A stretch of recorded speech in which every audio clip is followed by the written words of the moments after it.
All right, welcome everyone to our Empowered Health Live workshop. I'm super excited to be here with you today, and I want to take a moment to honor you for carving out this space and this time to focus on your health and your vitality and really living your best life.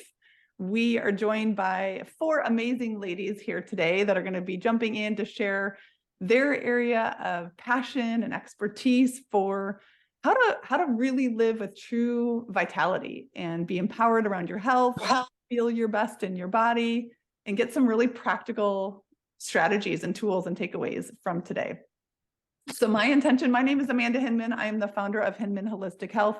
And my intention is to pour into each and every one of you today with some really great inspiration, some strategies and practical tools that you can take away right away to implement and to bring into your life, and leave you with a sense of empowerment, a sense of, excitement about how you can really create the rest of 2023 to be your best health year yet. And I'm joined by four amazing ladies, excited to be here with you. I'm going to have Rachel jump in first. Rachel is joining us all the way from Canada, and she is an acupuncturist and a health specialist. Rachel, do you want to unmute and share with us a little bit? You're going to be talking about some key nutrients that are in support of health and vitality, and tell us a little bit about yourself. Yeah, thanks so much for having me here, and it's nice to see so many people here. It's 7 a.m. here on the west coast of Canada, so I'm amazed that there's so many people here, but I know that many of you are not in this time zone, so I guess that means well done me for getting organized for this time. Yes. I am a registered acupuncturist and an integrative health coach. I have a background in exercise science, so did my schooling in kinesiology and my master's degree in health behavior change. So focusing on understanding why it's so hard to make changes in our health and some of the tips and tools that we can start to implement in order to make those changes successfully and engage in those changes long term. And as I was practicing in that field, I really felt like there was a missing piece. I was introduced to alternative medicine as a young child by very open parents, and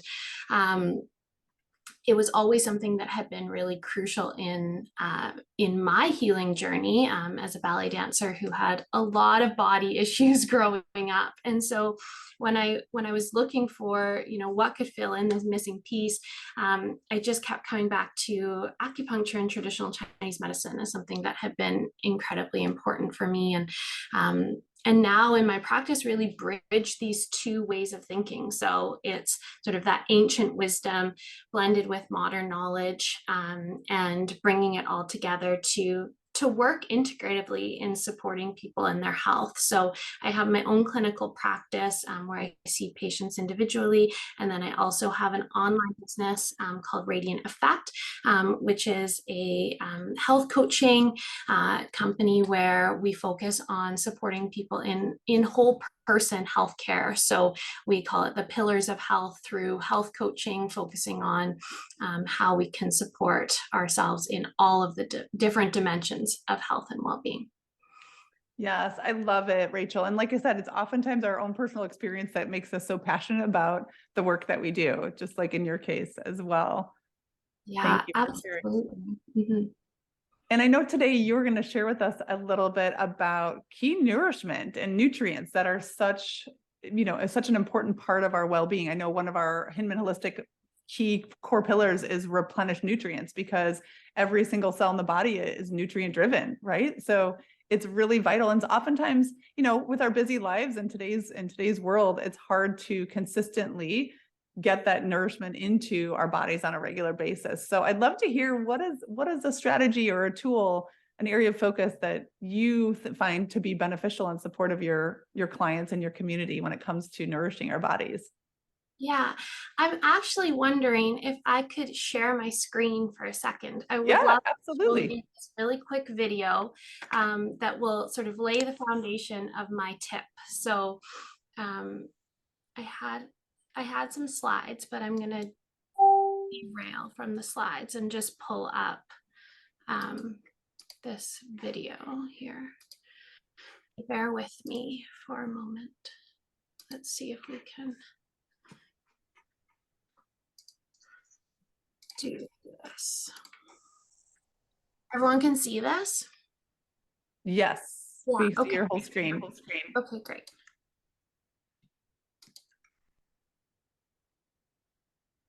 And we're seeing Instagram now. Mhm.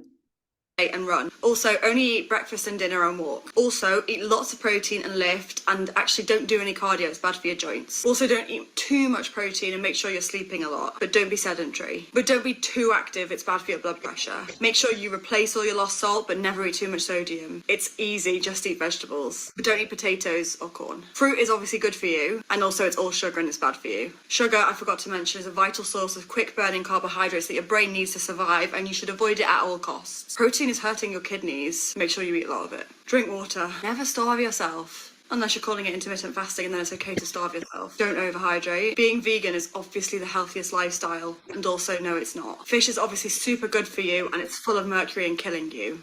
Simple, right? Eat 5 small meals per day and run. Also, only eat dinner and walk. Also, eat lots of protein and lift, and actually don't do any cardio. It's bad. Oh my gosh, I love that because it's so true about the conflicting information that we hear, right? It's so true. And so when I was thinking about sharing today and being part of this event and talking about key nutrients, I actually am backing up a little bit to talk about like how we can keep it simple. And to me, I think in keeping it simple, that is the way that we can ensure that we're getting all of the key nutrients that we need. Our bodies are absorbing all of the goodness in the food that we're eating. And so I want my number one tip today that we'll talk about is keeping it simple. Yeah. So I think we can probably all relate to that, like that video, which is obviously, you know, all the things that we've all heard about fat being terrible and carbohydrates being villains and protein being, you know, what kind do we eat and how much should we get and all these things. And, you know, when it comes down to nourishing our bodies, I really think it's just so important that we keep it simple, and we can do that using 4 tools. So these are like the take-home tools that I want to give you. And number 1 is to eat real food. And this may seem like a no-brainer, particularly for, you know, people who are in this space who are interested in this information. But there is so much, I put like air quotes, food out there that is just not at all serving our bodies. And so when we can keep it simple, eat food, I always think of like the whole food spectrum. And so food that can be grown, it can be raised, it can be hunted or harvested. And so it doesn't mean that it's like in that exact form, but it's pretty darn close to it, right? And so when we're eating food that is in that format, we are getting the nutrients from that food in the way that our bodies have the information to use it. Yeah, so we could think about like an apple that we go and pick and all of the amazing enzymes and fiber and nutrients and water that's in there. And then how do we sort of move away from that? Maybe we juice that apple. And when we juice that apple, we're adding heat to it. We're taking out some of the nutrients and enzymes that are damaged in that heating process. We're taking out the fiber. And so, yeah, it's sort of close to an apple. We're still getting some good benefits. But then like what would be apple that's not really apple anymore? Like on the other end of that spectrum, maybe we're looking at like a breakfast bar that has apple filling that maybe at some point was an apple, but like how much has been added to it that really depletes any form of real food or nutrition. And our body doesn't know how to support the intake really of like artificial flavors and colorants and preservatives and chemicals that, you know, all make it look really good and probably taste really good. And yet our body doesn't know how to manage that. And so in moving towards that end of the spectrum, we are really disabling our body's own innate ability to manage that food and do something useful with it. I love that simple perspective of how different is the food from its original source. Like how many steps has the food gone through is correlated to how difficult it will be for our body to utilize that nutrient, you know? Yeah, absolutely. And so in thinking about that, then that really helps us move into the second part, which is what are we putting on our plate? And I think we can, we hear about all these different ratios of our macronutrients, our proteins, carbohydrates, and fats. And I love to just visualize a plate, and we say like half of it is going to be like your vegetables. These are going to be like your greens and your rainbow, right? So this is giving us so many nutrients for our body, and that's really the foundation of what we're eating. And then another quarter of that plate is going to be like your complex carbohydrates, so your whole grains, your starchier vegetables like sweet potatoes, and that's going to help with our blood sugar balance and help us to feel a little bit more full and give us energy. And then that other quarter is going to be protein. And that's giving us really all the building blocks that we need for our body. And then we've got a little bit of fat in there, 1 to 2 tablespoons of a good olive oil or avocado or something like that. And so again, if we can take that image of a plate and it, no matter how big or small that plate is, when we're eating our meals, when we are eating snacks, we're looking at that rough ratio. And again, that's going to keep it really simple and give our bodies what we need to fuel every aspect, every cell of our well-being, so that we can feel well, we can feel healthy. I love the word vitality that you used, Amanda, just to feel really vital in our own bodies. Yeah, so good. So good. Thank you for that. And the last piece that I would want to share around keeping it simple is eating mindfully. And I think this is something that's so overlooked when we're talking about nourishment. And this is really key to absorbing the nutrients from the food we're eating and giving our body that head start in terms of digestion and absorption and assimilation is like maybe just a hands up, or you can say in the chat or pop a reaction in like, how many people eat on the run?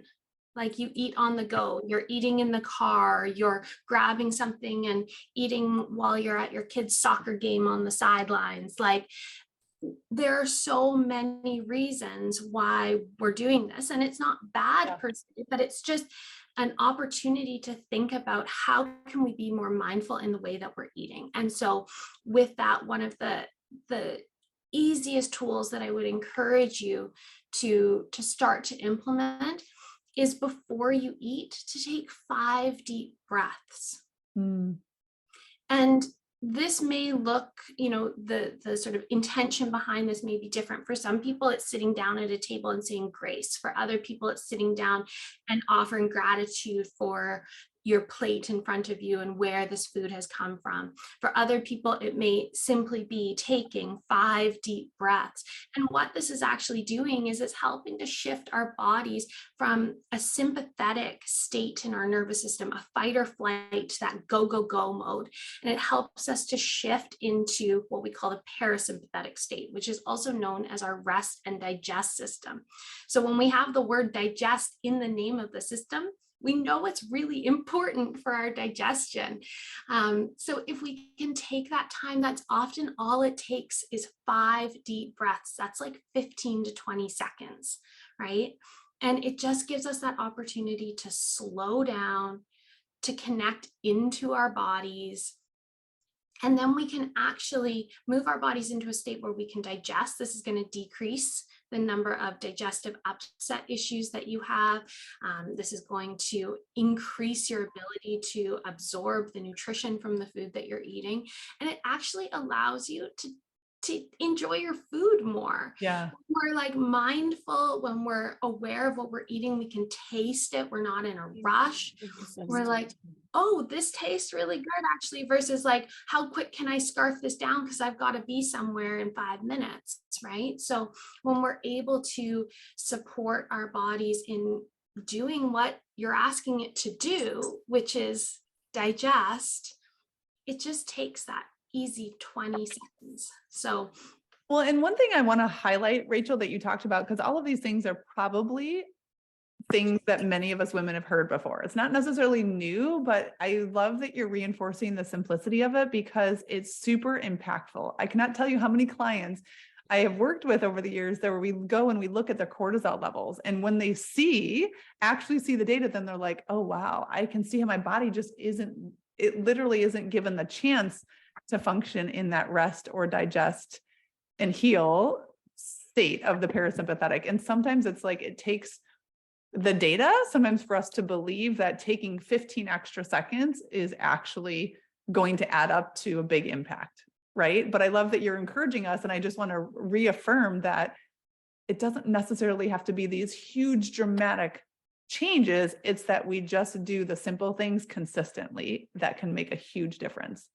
yeah, absolutely. It's those small changes and those pieces of awareness that we start to bring in, because really, like, these different pieces that I've talked about here, it's awareness, right? It's building awareness. It's like looking at our plate and saying, oh, like, what's actually on here and what's the ratio of what's on here.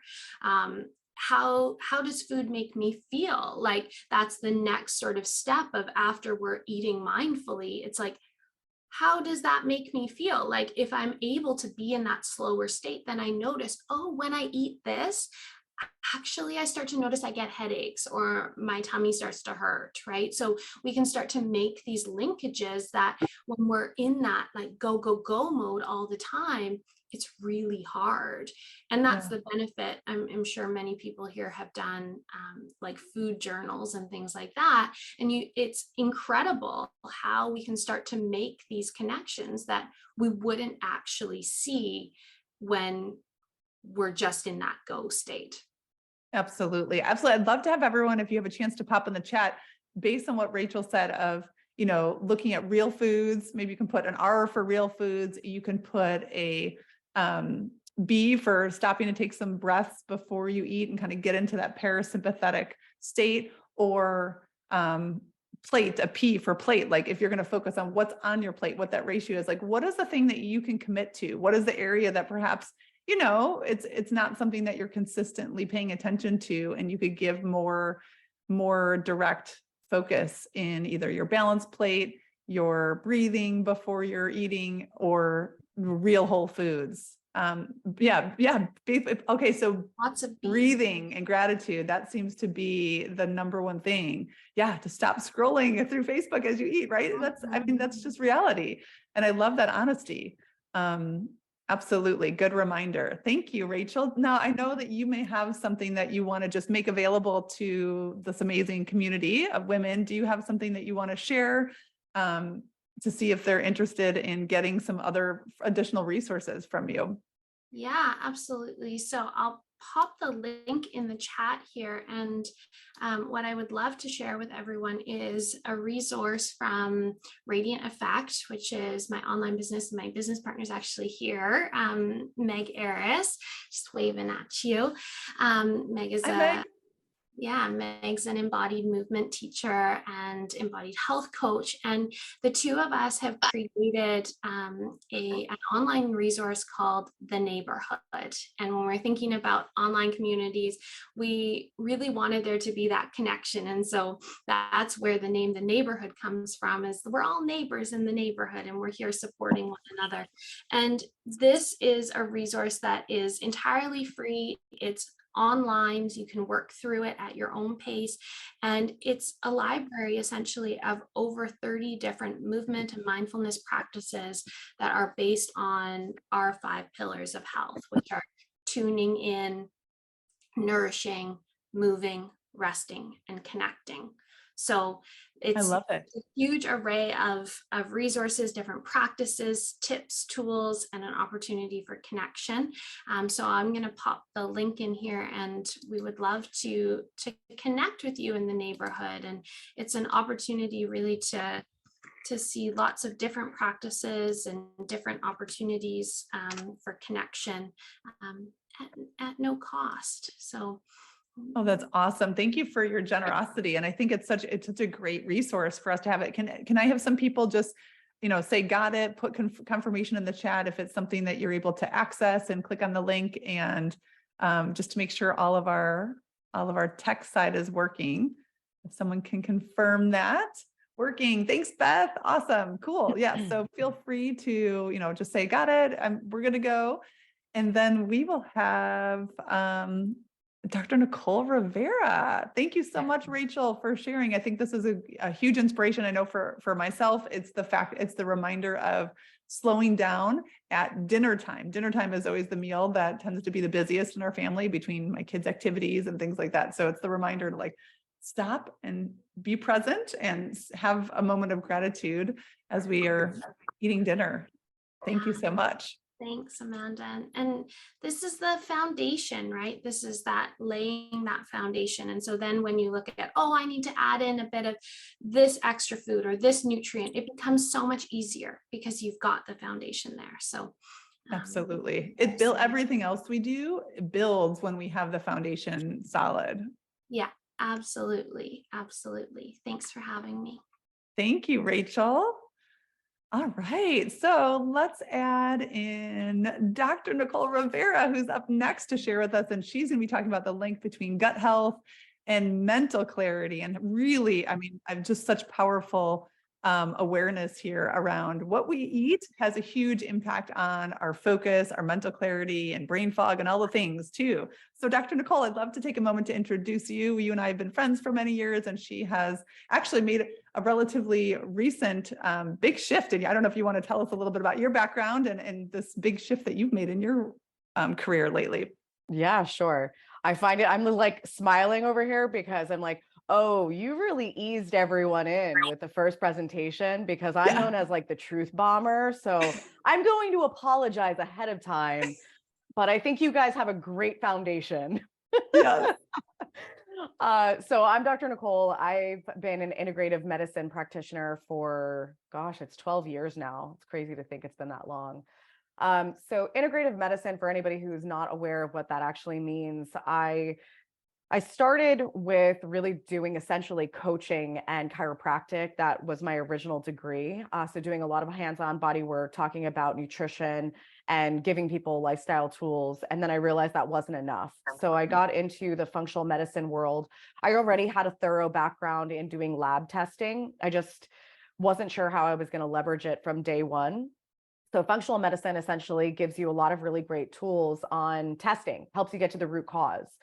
But what I found was that the testing was fantastic. It was giving me a ton of information. But when it came to the healing modalities, a lot of the people that I was attracting into my practice were complex cases. They were mystery illness, chronic illness, chronic Lyme disease, and diet and supplementation just wasn't enough for those individuals.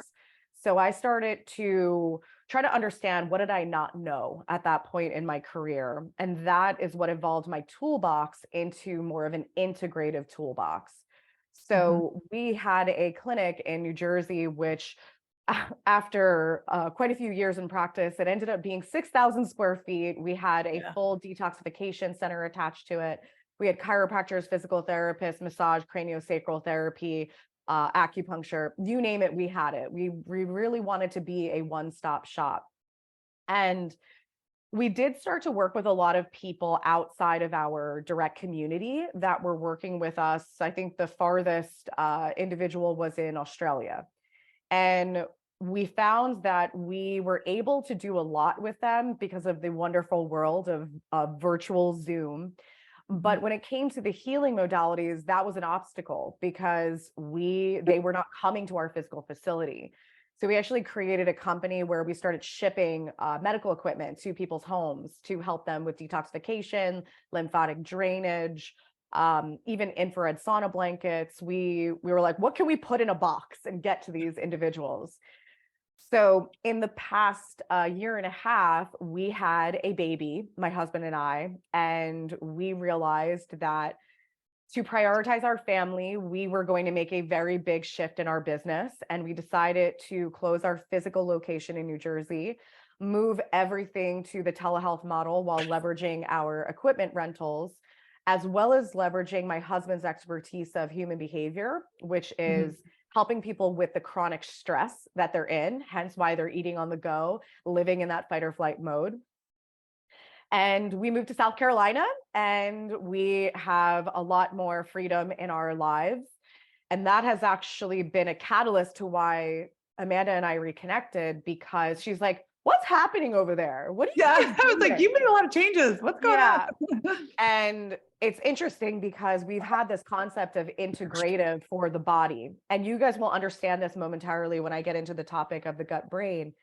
But one of my personal opinions is that one of the biggest detriments that we have all been programmed around our health is that everything is separate, and we have specialists, and your specialist is, you have your psychotherapist or your psychiatrist, which is helping you with your anxiety or depression. You have your gastroenterologist helping you with your gut.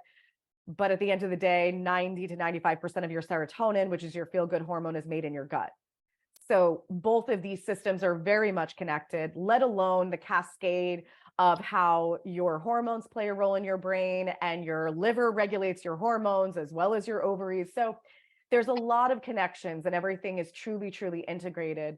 And for us to figure out what's truly the root cause and be empowered in our health journey, we need a physician who understands that and doesn't say, hey, you're crazy, or hey, you must just be depressed because your blood work looks fine, when in reality, they only ran a fraction of quality markers for your blood work. Yeah. But something that my husband and I realized, because we were those very imbalanced people, there was not one meal that I had sitting down. I was constantly running around in fight or flight, but I had a big mission, and I felt like that was okay. I was helping a lot of people. And at the end of the day, what I realized was that the one person that I wasn't helping was myself.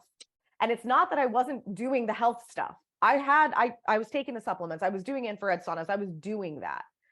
But I wasn't taking care of my mental health. I wasn't taking care of the fact that I was running on adrenaline for 12 years.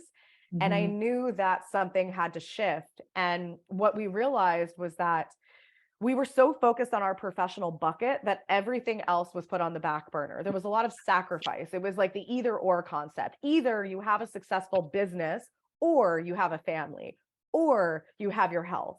And I know that a lot of us are dealing with some level or some dynamic around that. But we realize that the integrative mindset applies to all areas of life. It's making your professional bucket just as important as your family bucket, just as important as your personal bucket. For those of you that are moms that have put yourself on the back burner because you thought, you were told that you have to take care of your children, but you realize that your children are actually a reflection of you. Yeah. And if love you that don't you're know sharing that, this. yeah, Well, if you don't know that, that's a hard pill to swallow. There's no Yeah. guilt or shame around this, guys. It's just awareness. It is. Well, and thank you, Nicole, for being so transparent about this, because like that is true for many of us. You are super high achieving, successful, go, go, go person. And you absolutely have always been with this huge mission and impact. And yet to come to the realization that I am not embodying and living what I'm teaching is critical to truly vibrant and vitality in my life. I mean, that you're a really powerful role model example of being able to reprioritize in a way that is necessary to have that longevity. Yeah. I think that a statement that resonates with a lot of people when I share it is that I just got to a place in my life of what got me there wasn't getting me where I was going. And it's not that I still don't have tons of goals and ambitions, especially around my own personal endeavors and my professional endeavors. But I just realized that it was time to take a step back in order to take multiple steps forward. Because you get to places in your life where you start feeling a little lost, or you start feeling like, gosh, what is my purpose? I don't even know who I am anymore. And that's an okay place to be, but it's just a feedback mechanism to say what got you to where you are now is probably not getting you where you're going. Mhm. And it's surrounding yourself with people that support you in that journey and support you in that uncomfortable zone. Because there's a lot of people that are like, you can't change your job. You can't do this. You can't do that. And that's all bullshit. So yes, I curse and I apologize for anybody who's offended by it. So I want to make sure that we touch on this really important topic of the gut brain, because this is a very loaded topic. So what you will find is that the giveaway that I'm giving you is well, first of all, it's an archive of webinars, because I'm the lunatic who did one webinar every week for an entire year on all different topics. So if you have a thyroid issue or you have something else going on that you are like, but this isn't my issue, we got you. But I did dive way deeper into this topic because I only have so much time to really share the intricacies of it. But I want to actually start with a really interesting story, which kind of piggybacks off of what I said about how our children are reflections of us. And this is specifically correlated to the gut brain. So it was actually close to the time that I was on my maternity leave. I had a friend that she was more of an acquaintance. I knew her from high school, and I heard down the grapevine that her daughter had this really, really crazy situation that she ended up in the hospital for over a week. And she reached out to me on Instagram, and I was like, hey, listen, I'm on maternity leave, but I'm happy to just touch base and see if I can support you in any way. So I ended up going into my office. I had her and her daughter come in. I do a very unique style of testing that is a DNA-based test. You have DNA in your hair. So I am able to run this test and yield immediate results just by having a hair sample.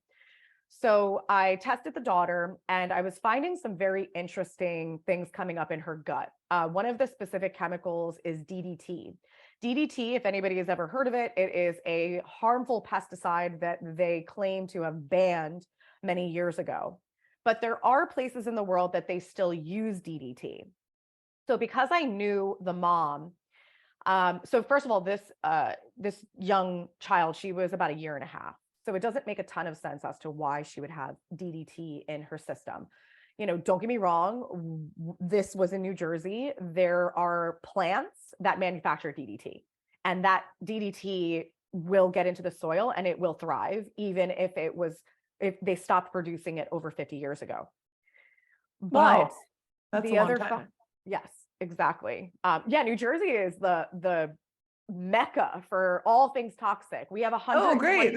126 Superfund sites, which are sites of contaminated land. Think about how small New Jersey is. Most states have 8 or less. So Wow. sidebar. So the mom was an avid surfer. I remember being in touch with her. She was living in Hawaii. She always was like this nomad, traveling the world for all the most amazing surf spots. So I asked her, did you happen to go to Bali and surf there? And she's looking at me like I'm crazy. Like, why are you asking me this? And she's like, yes, in total in my life, I have spent a total of 6 months in Bali and all the different times that I've gone there. So Bali, it's an amazing place, and I'm not deterring you from going there, but it is one of the places that they still use DDT to regulate the mosquitoes and the insects that bite. So they use it regularly on the resorts because a lot of the tourists are like, do something about all these bugs. Mm. It's to the point that they tell you at certain times in the day to go inside because there is a cloud of the DDT spray. So with that being said, there was another factor that, again, I heard down the grapevine for this mom. And it was a couple of years back that people were reaching out to me because they knew that I had the background in chiropractic. And they were like, is there anything you could do for, her name was Becky. Is there anything you could do for Becky? And I was like, I don't know. She didn't hire me. I don't have a magic wand. And it turned out that she had a really bad head injury. And so at that moment that I was doing this DNA test on her, and I saw the amount of DDT that was in mom's body that then got into her amniotic fluid and was passed to that child. because that's how she got it into her system. What I realized in that moment was when she had this very severe head injury that was 5 years prior, the reason why she had such a horrible neurological response, because she couldn't function. She couldn't speak. She couldn't articulate a sentence for 6 months after her head injury, was that you have a barrier around your gut. You also have a barrier around your brain. You have your blood-brain barrier, and then you've probably heard the term leaky gut. So the barrier around your gut, it is somewhat leaky normally, because that's how nutrients pass out of your gut from your food and get into your bloodstream, and then they travel where they need to go. But your gut can become more permeable, leaky essentially, in the event that there are things in your gut that shouldn't be there. Pesticide residues being one of those things. But what can happen when you have a head injury is that you can create a damage to the blood-brain barrier, which will then further damage the gut barrier, because they are essentially made up of the same tissue and they also signal to each other.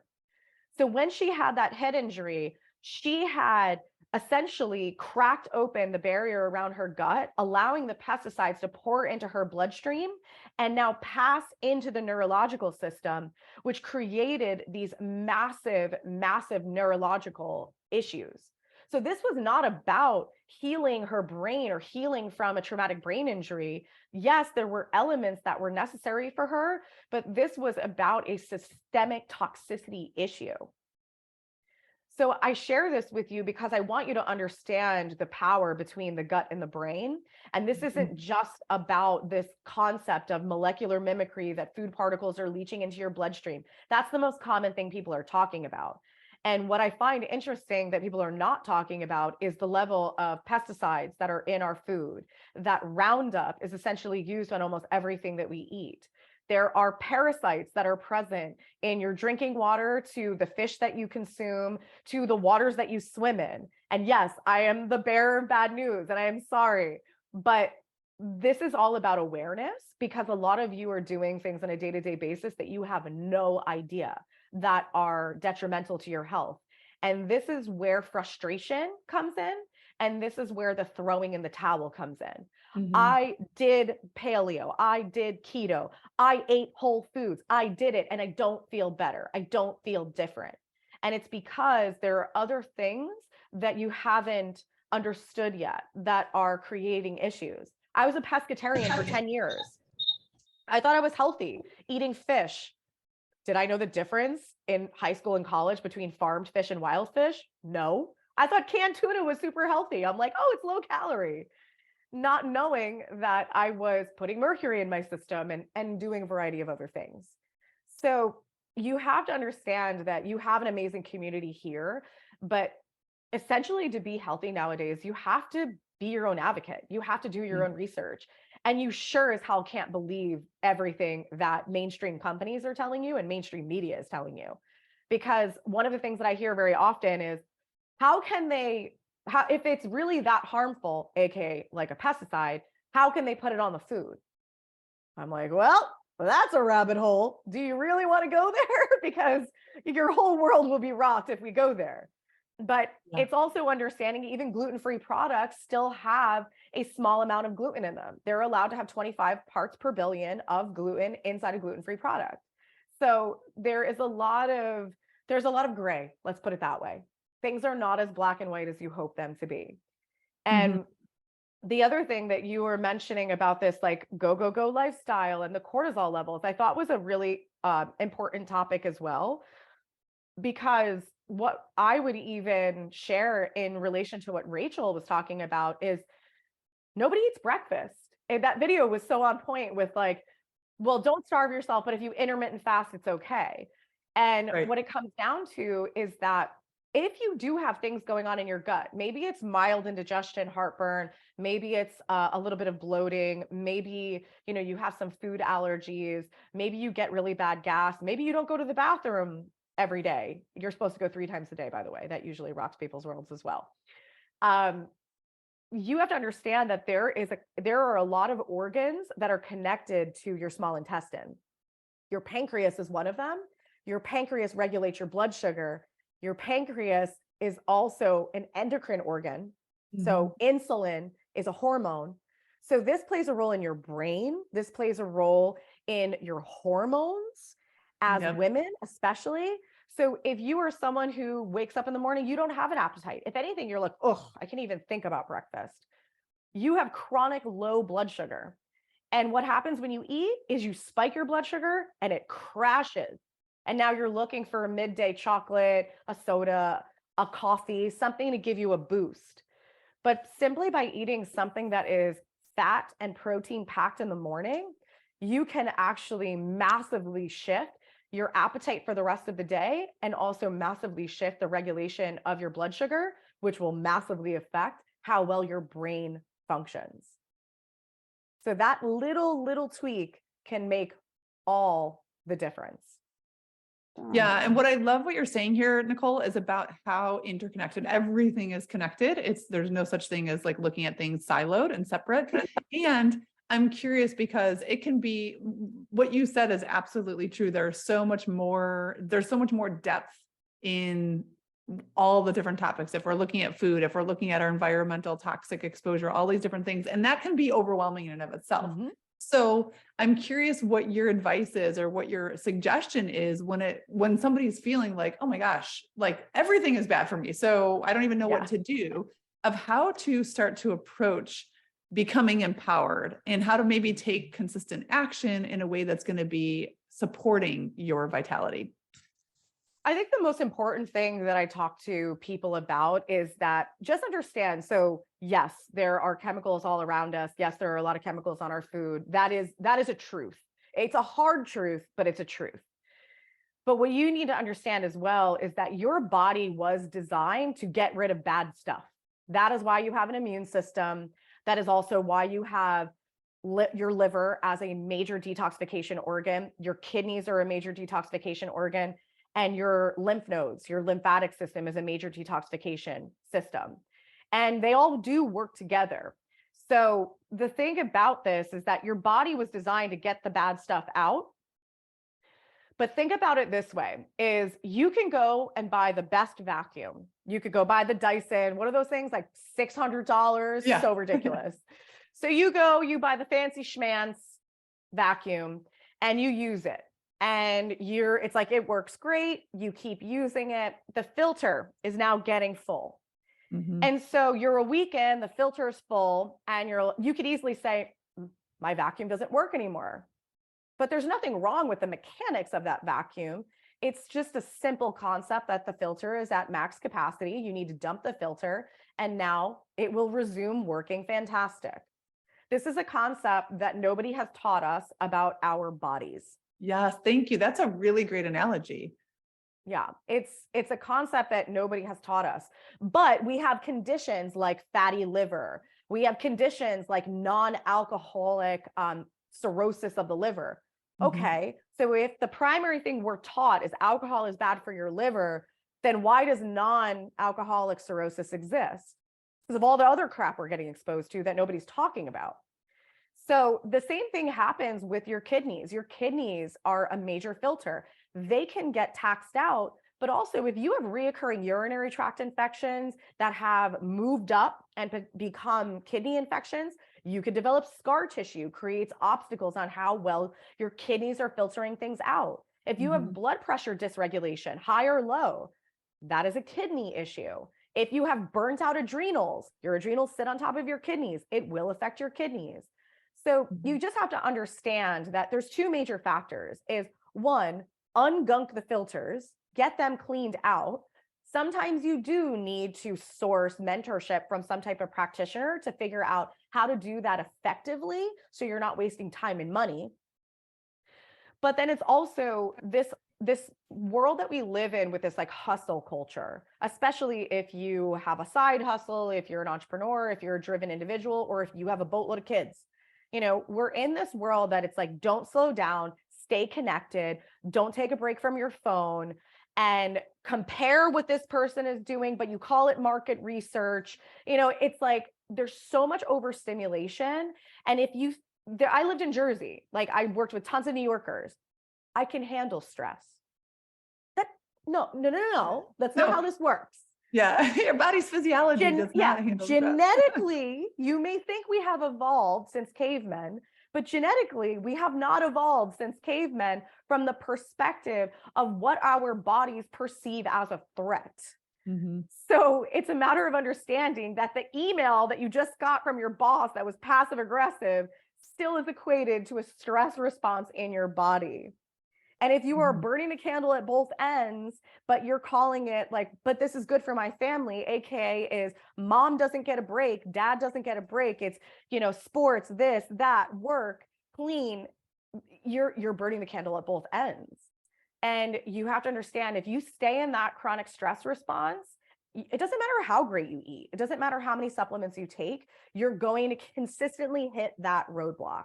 And I know that all of what I just said for 10 years, I was like, no, I'm just going to close my ears. I'm going to act like I didn't hear it. I'm going to keep hustling because I was programmed that that's how you function. And I had to hit burnout like 78 times and then have a baby before I decided to change my behavior. Yeah. So if you're not Yeah. there, I get it. That's okay.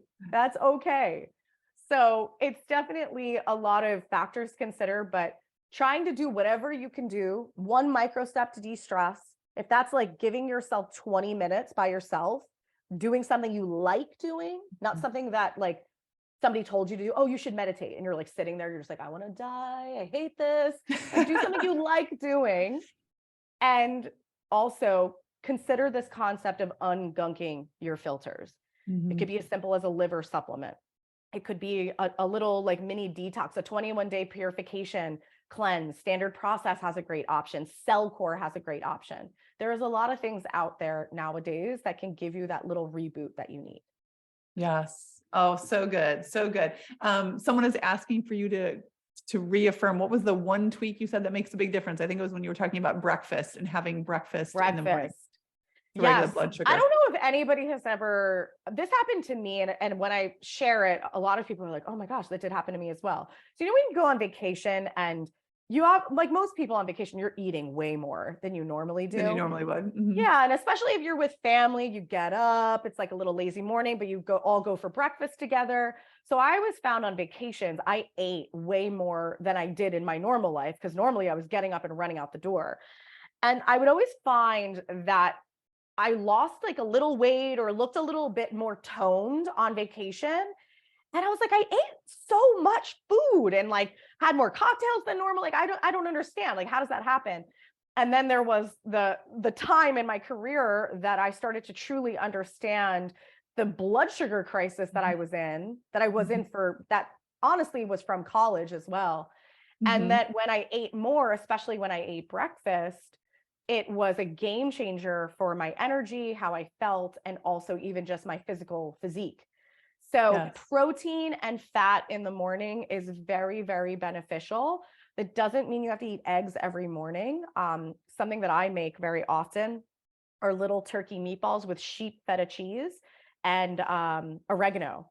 And like that is something that I found very useful when I had to run out the door, because I don't mind them room temperature or cold, and I just take it in the car. Yeah. But I like that, to get a little creative. Sometimes we think of like, oh, it's going to be so boring and repetitive, but having different things that you maybe wouldn't normally think of for breakfast. My daughters have, turkey meatballs often, actually turkey Yeah. meatballs on a salad, like spring greens. It's like, that sounds strange for breakfast, but that can be really nourishing and kind of kickstart your blood glucose levels to be balanced throughout the Well, day. most of our normal breakfast foods, pancakes, waffles, cereal, it's all sugar, it's all crap. Exactly. So it's almost like intentionally getting you to start your day horribly. So all you want is to eat out of the vending machine all day. Mm-hmm. Yep. Yes. Awesome. If everyone wants to put in the chat, what is a takeaway that you're going to focus on, whether it be breakfast, it could be protein or getting in those healthy fats for breakfast. It could be stress and really reevaluating your relationship with your lifestyle of stress. What is something that you want to take away as a pearl that hits hard for you as a result of what Dr. Nicole shared with us today? As you guys pop that in, I want to actually share one other thing, because I know that a lot of people are taking probiotics. Mhm. And this is really important when it comes to the gut-brain axis. So there are a lot of probiotics that are very, very high in Lactobacillus acidophilus. That's Mhm. like one of the primary things that is in probiotics. So if you become overly abundant in lactobacillus, that can actually induce anxiety.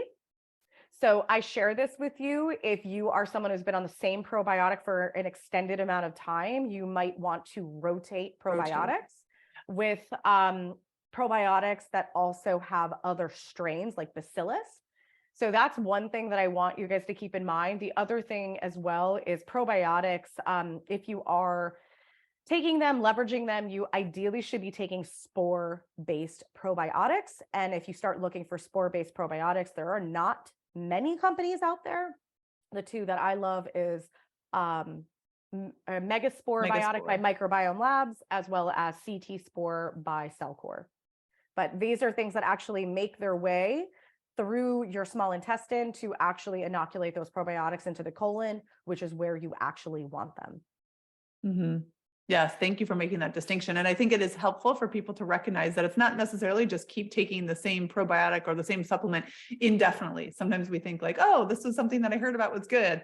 And especially when it comes to the microbiome, having that diversity is really important. Yes, 100%. Yes.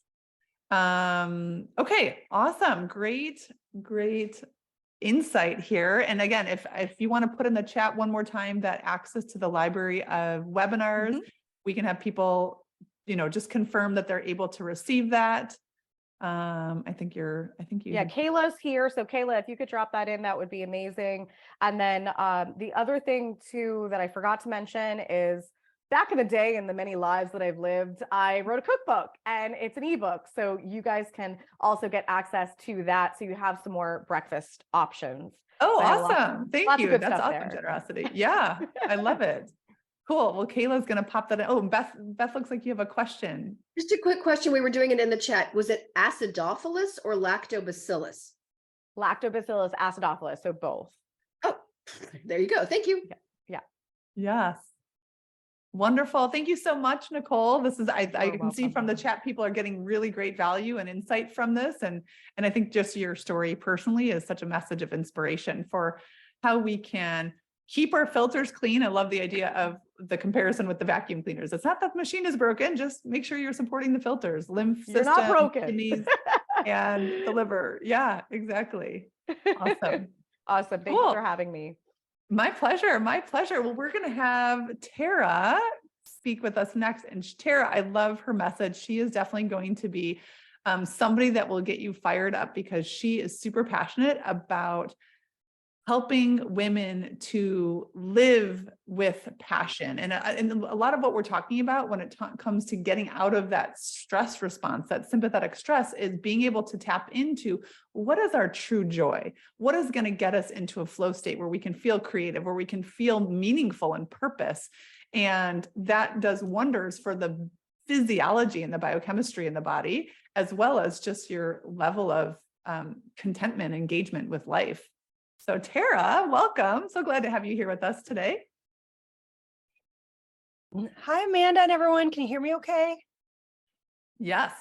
Okay, great. It's so great to be here with you. And these talks have already been amazing. I'm so inspired myself just to re-engage. And I don't even know if Amanda knows this, but this is so connected to my heart because my journey of helping women to tune into their purpose and monetize their passion really stems from my own time of having health issues and being in stress. So I want to start with that and just let you know what kind of change is really possible, because at 33, I'm close to 50 now. And at 33 years old, I was on 7 medications and I was making multiple 6 figures and at the top of my game at a young age, in corporate America, but really looking successful on the outside and feeling stressed and miserable, unsuccessful on the inside, but in such a state of that fight or flight all the time. And getting high blood pressure, all of these things, 7 medications, I think says it all. It was impacting every aspect of my health. And I was somewhat healthy, that I was still like exercising and trying to eat healthy. Not that I always, I was sometimes medicating with either ice cream or a cocktail, whatever it was, self-medicating my stress. But what happened for me is my friend actually had a motorcycle accident and passed away suddenly. And I share this because it was that moment, if you've ever had that moment in your life that changes your life forever. And this was that moment for me where I thought I not only was in such shock to mourn the loss of my childhood friend, but I also recognized my own mortality. And I realized that if life really can go tomorrow, then how am I living my life today? And here I was sacrificing my own health, trying to build wealth and not happy. And what's the point of building success and wealth if you're not like really reaping the benefits of this beautiful experience in lifetime along the way? And I know that contributing to your health is a huge part of that, because you have the energy, the vitality, as you say, the vibrancy to show up fully with this passion for living. So now that is my purpose that I have found over the past 15 years of really guiding women to tune into their purpose. But it was a long road of self-discovery and inner work. So like many of you, I've worked hard to get ahead and, went to college and, climbed the corporate ladder and got to this place where I thought I was doing the right things, all the right things. And then I did something different, than many people after my friend died. Speaking of Bali, I traveled around the world solo, and I did end my journey in Bali. And it was in Bali where I had my yoga teacher training. And I started studying Ayurvedic medicine and understanding that, we in Western medicine, we just don't look at the root cause of what's going on. We look at, and there's nothing, we can be grateful to Western medicine for all it does, but we can't expect it to do what it's not meant to do. It's not what people are trained in. It's just a completely different realm. So I learned by looking at Ayurveda that everything that you ingest in your life is considered digestion. So whether it is the energy that you're taking in of the people around you, of your surroundings, the food that you're taking in, the kind of like negative, positive thinking, whatever it is in your career, that you're digesting all of that, and it's impacting you, and it's impacting and then how you process it is another aspect. And I love these talks so far of getting back to let's breathe, let's honor the parasympathetic nervous system and look at coming to a place of gratitude, like always, for our food, for our lives, for the people we love, for the abundance that we already have in our lives, instead of looking at what's not working, looking at what is working, and what are we feeding ourselves on all levels, not just food. When I'm talking about what are we feeding ourselves, what are we ingesting? So at that time, in Bali, looking at Ayurveda, I really recognized that there's a natural constitution that all of us can be, and we have to let go of trying to change that for what modern society and family expectations are asking of us. So I'm really passionate about each of us connecting with our authentic self, our truth, and living from there. Whether it is creating the life you want to live, creating the career you want to have, and the profession, and not trying to fit our life in around our business, but creating a business that really supports your life. And this all impacts your health. This is all part of empowered health. It's empowered living. And it's knowing that you can wake up each day with a passion to live, to be excited about the work you're going to do.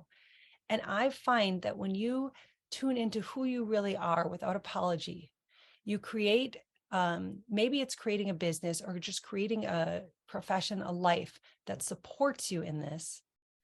Your health, your physical health is a response, is a reflection as well. I'm curious, Tara, because I totally agree with what you're saying, is like when you feel connected to and purposeful in the work that you're doing, regularly. That is such a life force that drives through you. And yet I think what often gets in the way is our beliefs about what's possible. So do you have any ideas or strategies and tools to think about like how to help women who maybe like it almost feels like, yeah, that would be nice or that would be cool to think about, but yet I don't believe it's possible for myself to truly live in. It absolutely starts out that way. It absolutely starts out with this would never be possible for me. And I Mhm. felt that way too. And I think what has happened is, again, we are so programmed by our ways of thinking from the last 10, 20, 30, 40, 50 years of what, our parents told us and what our mindset is, that it's very hard to think outside of the box and think of a new possibility.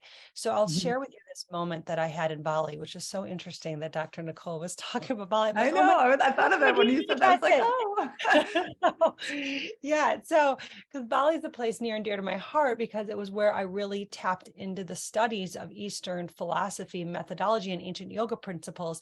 And that to me made so much sense for the first time. So although I've been very passionate throughout life about detoxification programs and having resets, I ended up taking my career in my profession in the sense of tuning into purpose, because I find that is also a path to really deep level happiness and fulfillment.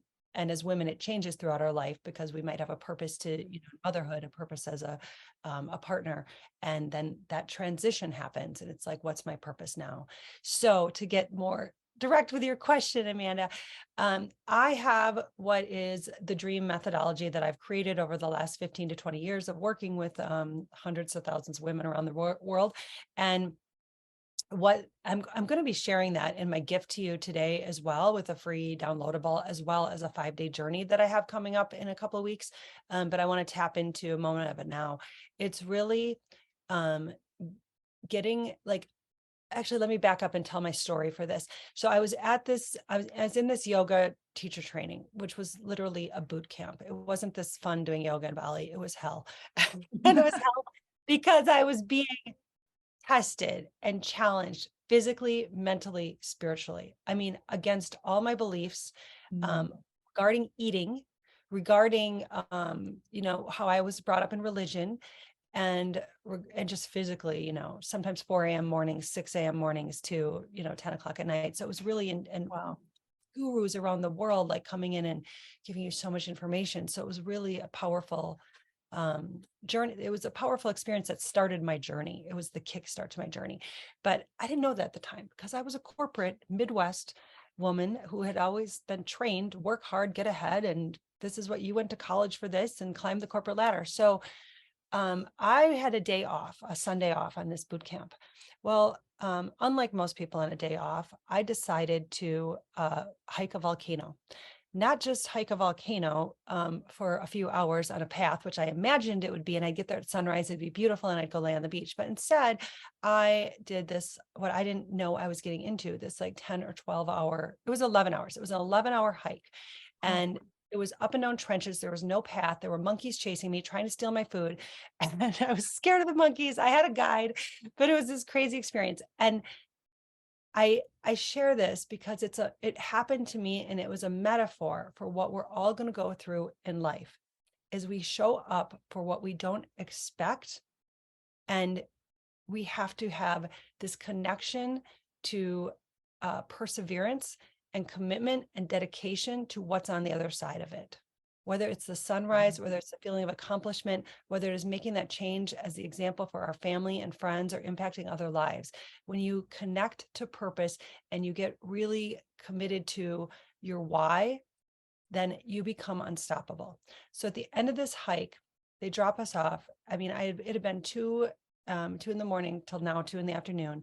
They drop us off at this black sand beach, because that's where the volcanic ash makes the black sand, if you haven't been to these places in the world. And I'm laying there, and I'm completely, in a different state, because I've now been traveling the world solo. I'm in Bali. I'm away from my corporate job in Chicago. And I thought, what if I could do anything in my life? What would that look like? What if I could, where would I live if I could live anywhere? what would I do for a living? And I'm telling you, the logic left side of my brain was like, are you crazy? Like, you already have your life determined. You have to make money. You have to do these things. But the right side said, hey, you've been driving for a long time, and it's time to look at another way, because I was feeling calmer, happier, healthier. I looked different. I looked like a different person from when I started that trip to now. We were 9 months in. As I look at the pictures, even now, it's a drastic difference. I was healthier and happier and calmer and more connected to myself. But how do I bring that back into my life? So I had to allow myself to think of new ways that were possible without letting those old judgments, expectations of family and society to get in the way. So that is my advice to you. And my final long answer to that question is recognize when it's really coming from your truth of your desires and what you want, or whether you are trying to please other people in your life. Are you doing the things in your life because you think you're doing them for everyone else and they're what's expected of you? Are you tuning into what your heart and soul, your heart desires and your soul is calling you to do? And that's where it does often take a coach or a mentor to really say, is this true? Is this true? Is this, because we can't see our own blocks. We can't see where we limit ourselves often. Ask yourself the question, if I knew I could not fail, what would I do? If I were 10 times bolder, what action would I take? Do you want to come from fear or from love in every single decision you make? Mm-hmm. And Well, and I can think you- that's so powerful. Looking at from like a neuroscience perspective, we know that our brain will always do what it's just designed to do, which is to pull from past experience to inform our decision making. But if we haven't lived something yet, we don't have a reference point. We don't have knowledge or certainty around what else is possible. So if we don't pause to ask these important questions that you're bringing to the table, Tara, the automatic pattern is to just simply reiterate what we have already seen demonstrated or witnessed or experienced ourselves from our past, our family, our role models, our society. And it's not until we intentionally carve out that time to ask new questions and maybe even look up the ladder, look for other people, because when you start to ask new questions and see who else is doing something different, what else could be possible, now is when your brain can start to seek that other example and that other information. But if we don't take, again, to me, it's like the willingness to ask in a new way and to give yourself the space and the bandwidth, like you did in that trip to Bali, give yourself that space for new revelations to come forth. Yeah, and you don't have to travel across the world to Bali to do this, Mhm. right? But what you do have to do is become a witness of your own thoughts. And that's something that I've learned from the Eastern philosophy and from the yogic world, right? So that's something you do in meditation. You just witness how you think. And I'm going to tell you something I would suggest, write this down, remember this forever. Awareness is the key to healing. Mhm. Awareness is the key to healing. So when you want to create, I do transformation work. I'm Transformation Tara. So when you want to create transformation, you want to create change in your life, you want to evolve to a new level, you have to first be aware of how you're showing up today. You have to recognize the thought patterns that are already in place. And are you living uncomfortable in your comfort zone? Even if it's not uncomfortable, like, are you living in mediocrity? I am such a fan that you get to be amazing in all areas of your life. Your health, your success, your romance, your fitness, your relationships, how you show up in your community, your physical environment. Like, you get to have it all. Don't tell yourself you can't, because if you tell yourself you can or you can't, you're going to be right. Mhm. And that is where it is all interconnected. So now, like, I'm maybe a little different speaker than some of them here, because I am really a transformation coach for life and business. I really help women and some men tune into their purpose, their life purpose, so they can create that life of passion every day. And I, grow your soul calling business, what you're called to do. But you can't even tune in to what you're called to do, what your soul is wanting, if you're just like, kind of on the hamster wheel, like doing the same thing day after day, living the same way, and then wondering why it's showing up in your health, why it's showing up in your relationships. But when you start to look at yourself in a new way without judgment, and that is a key, without judgment. So if you notice you're being short to your children or your friend or your partner, or if you notice that you're limiting yourself, now you can do something about it. So it's a beautiful thing. Be grateful when you notice it. Don't be like, there I go again, believing I can't. There I go, being hard on someone. I want to show up as my best self. If you want to show up as your best self, it starts with just not judging yourself. There's no shame, just recognizing how you're showing up today. Mhm. And I love that perspective of, if there is something in your life that is problematic, whether it be your health or relationships or a struggle, then see that as like a beacon, a beaming light to Yeah, beautiful. what gets to come next. What is this showing for me? I always say all the time, our hormones are our messenger molecules in the body. Like, one of the key things is like, notice the nuances. When you start to tune in and to pay attention, like, this gets to be an opportunity, not a problem that stops you. Absolutely. So all of the challenges in our lives, what if you were open to the idea that they were actually here for you, not as just to make your life harder? What if they were here as beautiful signs saying it's time to make a change? Are you swimming upriver against the current and making life harder? And if so, just recognize it and say, it's time to turn around. It's time to go a different direction and let the current take you. Because when you step into your purpose, when you are living life in alignment with your soul calling, with the life that you're meant to be living, you will be supported by spirit. You will have opportunities that come to you that you can't even imagine. And that is how I take a spiritual approach and a holistic approach to modern business, helping women build their businesses to support the dream lifestyle. So it's really about, like, what is your dream life in all aspects?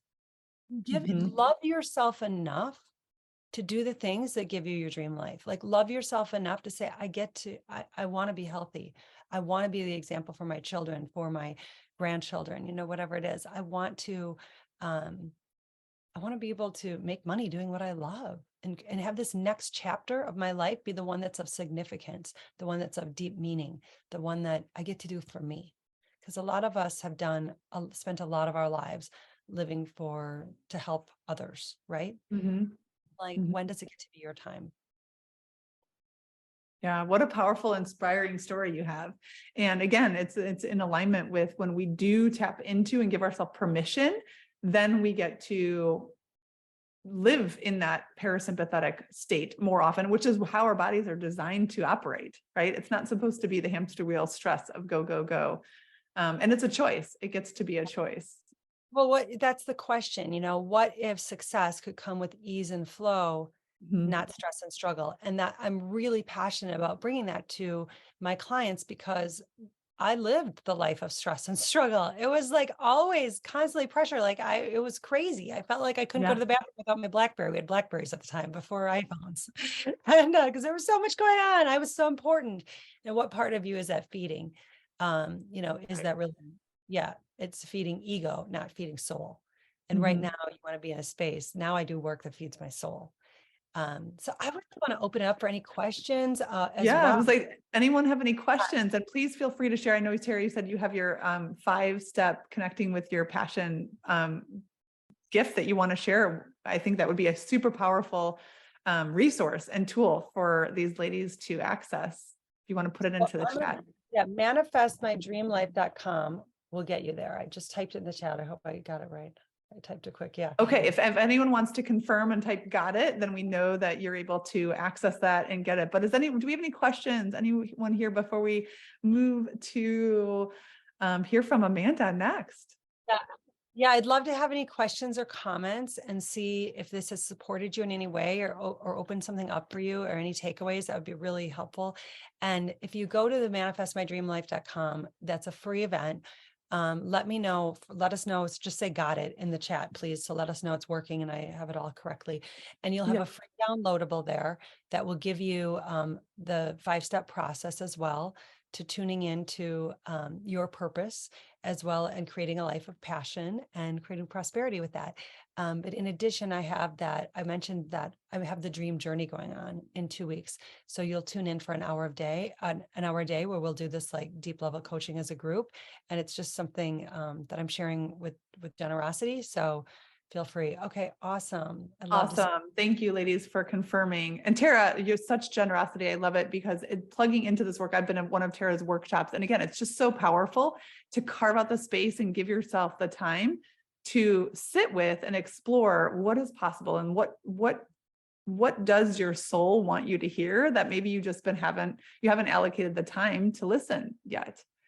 So I love it. Takeaway, Beth says, are you living uncomfortable in your comfort zone? That's a great perspective, right? Like, is it just comfortable? Is it known? So that's where you're kind of staying stuck, as opposed to exploring what else is truly possible to live within your passion. Asking yourself that question, like, what would be amazing? What would be the dream? Because when you live inspired each day and you're happy to get up each day, I mean, I think happiness is the biggest step towards health. Oh my gosh. Yeah. We see that all the time. I call it vitamin J for joy. Like joy Yeah. is the fastest way to get into that parasympathetic, which is where all healing happens. Agreed. But then it's like, how do you just get to happy? How do you just get to happy? You know, so that was where I literally took, 15 to 20 years now, just traveling around the world and studying this from an Eastern philosophy standpoint. And I think I just want to call out to you. It's one of the reasons that that Amanda and I have connected right away, because we are so passionate about the same result for for our clients and for everyone, like getting to this place of really like happy, healthy, wealthy, empowered living, intentional living. And we just take two totally different but complementary approaches to getting there. So, she's helping with your holistic health specifically, and I'm helping through getting into purpose and passion, and, both really feed one another, but you've got to have this higher level awareness and be like willing to like put in the work to get an amazing life, to have amazing health. Like it doesn't just like lay back and happen, right? Yes. So, yeah. And the work is fun. Like just let the work be like, you got to fall in love with the journey of you, the journey of your life. Like fall in love with yourself again. And I think that is really when you get to, I want to take the best care of myself. I love it. I love it. Okay. So we have several people who said they got it. Sherry says page is not opening. So maybe if you want to put it in here one more time with the actual hyperlink, Tara, and then we can have to do the www. Sometimes that happens. Oh, someone Beth. Okay, perfect. Thank you, Beth. Yeah, because the manifestmydreamlife.com is a redirect that gets you there. Okay. Yeah.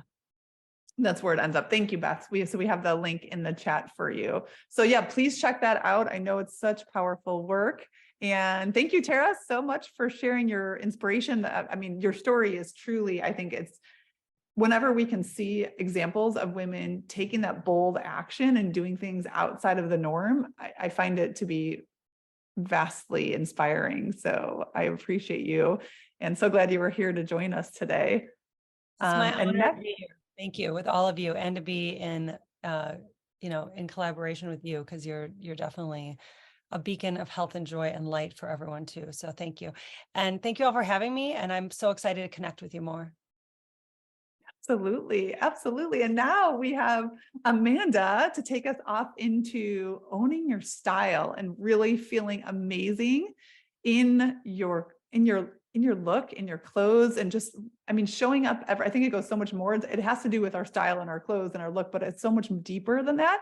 And so let me introduce, I'm going to have Amanda Weil here next to share. And welcome, Amanda. Glad to have you here with us today. Thank you for having me. I'm so excited to be here. So Absolutely. This is super fun. And you're somebody that we've connected with over the past year and a half. And I'm super excited about your work. And admittedly, like this is an area that I've talked to Amanda, I'm like, this is an area that I get to step up and have more connection to, which was really, I'm just going to share briefly about one of our initial conversations where, I have never considered myself somebody who's like super stylish and hip. Like I have normal clothes and normal whatever. And I feel very passionate about my health and my, contribution and the way I show up for my family and the way I impact in my business. And yet I've kind of just taken my actual style for granted and kind of like, oh, whatever, it is what it is. And when we had this conversation, it was really a breakthrough for me to recognize, like, there are parts of stories in my head about where I feel fearful of being intimate, or where I have judgments around when it comes to my personal look and the way I'm presenting myself in life. So I think it was a really powerful opportunity for us to just lean into this area and have it be something that fuels us and something that really adds to our joy and our alignment and our comfort. Absolutely. Yeah, I love that. That was such a powerful conversation. And that's what I feel like so many people don't realize is that, again, when we're talking about intentionality, I love that I'm coming after Tara, because everything that she was saying, I'm like, yes, yes, yes. And it like relates to your clothing as well, because it comes down to like the intentionality. And are you actually dressing for the life that you have? Are you dressing for the life that you want and that you're creating? Right. And it's like when you are intentional with what you're putting on your body, just like when you're intentional with what you're putting in your body, it actually has the power to shape your future. So it's like my number one strategy that I really want to talk to everyone about today is dressing for your future self and what that means. And do you want me to just like jump in and start sharing? Yeah. Okay. Please. Yeah. Okay, awesome. And I'm so grateful that first chat that we had was so powerful for you. That's what I think a lot of people don't realize. They're like, wait, this is so much deeper than the clothes. I'm like, yes, this is what, like, if it's showing up in your clothes, it's showing up somewhere else in your life too. And we just use the clothes as a tool to uncover that and go deeper. So my intention for today for everyone is to really realize that your style is playing a role in your current life and what you're experiencing. And you can actually use your style as another tool to create the life of your dreams. So the strategy is really learning how to change your state through style and be your next level of confidence and success, even before it appears in reality. So this is like the next level of manifestation too, right? Because the reality is you have, you know, I'm sure so many of you have these amazing dreams in your head or like this, as Tara was just talking about, this like soul calling life that you want to be living. And the reality is you have those dreams because they're already in existence. Like they're already within you. It is 100% possible. And it's up to you to live your life already knowing that they're coming true. And most likely in a better way than you can even imagine. And that takes a lot of confidence and also total body health to move towards them, because you also need the energy, right? The vitality. That's why I love that we're doing this together, because you get to really work on your inner health so that you feel good, so that then you have the desire to show up through your clothes. So, and I feel that, you know, a massive part, maybe the most important part of realizing those dreams is really based on how you show up day to day. It's the consistency. And that word used to drive me insane because I wasn't consistent, right? I'm like, oh, to me, it felt like boring, or like, I don't want to be somebody who's predictable type of a thing, you know? Right. And it's looking at consistent in a different way. Right. And it was like, something finally clicked for me. I'm like, oh, consistency just means like showing up every day, like my daily actions. Am I like eating consistently for my health? Am I dressing consistently for my future self? Am I marketing consistently for, you know, the clients that I'm calling in? And it didn't have to be like checking the boxes of doing the same thing every day, but it's just the consistent, like having the vision and then consistently taking the action towards the vision. And so that relates to then how you show up mentally, emotionally, and physically. So starting to think about like, what are your daily thoughts, your daily words to yourself? What's happening with your energy? And then in the physical, are you actually showing up as the person that already has what you want? So a question that I love, you know, to ask my clients, or for people to ask themselves, whatever it is that you're creating in your life, maybe it's to be this epic CEO, like multi-million-dollar CEO. Maybe it's not, maybe it's something totally different. Maybe it's to live a joyful life, right? Are you dressing as that person? Are you dressing as a CEO? Are you dressing as someone who is experiencing joy? Or are you waiting for it to happen before you start dressing the part? Because that's that little like if-then game that a lot of people like to play. Like, if I get the job, or if I call in the clients, then I'll dress as that person. And it's like, it gets to be the opposite. So I would love to know in the chat, how many of you, or like show of hands, feel like your style represents the true you? Or How many of you feel like, okay, sometimes good. How many of you feel like it represents what you're stepping into next? Or how many of you have had the same style for the past 10 years? I want to see, okay, same style. Okay, same style. Adding color past 10 years. Okay, and first of all, there's nothing wrong with it. So as Tara was saying, like awareness is really the key, and there's no shame, there's no guilt, there's no blame, because that's just going to keep your vibe low. It's just having this awareness and starting to think like, okay, well, is this something that I want to shift? Is this something that I could play with, right? Like being playful. So the thing is that 89% of what we learn and what others learn is visual. We are very visual creatures. So whether you like it or not, people are seeing you and they're making judgments. And yes, I love to live from a place where we don't judge, we don't, because a judgment is like the thief of joy, right? Yet, and judgment and comparison, yet it's natural that as humans, when we see something, we're making those judgments, whether they're good, bad, right, wrong, right? So you have 3 to 7 seconds when you meet someone to really connect or disconnect. And that has to do with how you show up. It's your appearance and also your overall confidence, because this extends into your energy and your confidence as well. So if you think it's important or not, your style matters. Your style matters. And the thing is, it's not about having like the latest handbag. And Amanda, we were talking about this. It's not like having the latest shoes or everything being designer. You need to like be on trend. It's not about that at all. It's about knowing your true self, the real you, your soul, and understanding how to express the real you through your clothing. Well, and this was a big shift, I think, when we were chatting, Amanda, because in my mind, having style was, being somebody who was up on trend with the most like the hottest topics in fashion and like all of the designer labels. And like, in my mind, I was like, I just don't have time for that. I don't have an interest. Like it's not something that is exciting for me, is to follow bloggers and to follow trends set. And it was an eye-opening revelation when you're like, well, it doesn't have to be about that. It gets to be you living the most authentic version of you. Yep. Right. And that's very different, because how you show up with confidence doesn't have to be a certain look or a certain label. It's just really being intentional about how you're showing up and what your style is. Yes, absolutely. And what's funny is that, yes, I love designer brands and I also love non-designer brands. Yet if you were to ask me like, oh, who's the creative director for that brand? Or can you tell me about like the past decade of that brand? I'm like, I don't know.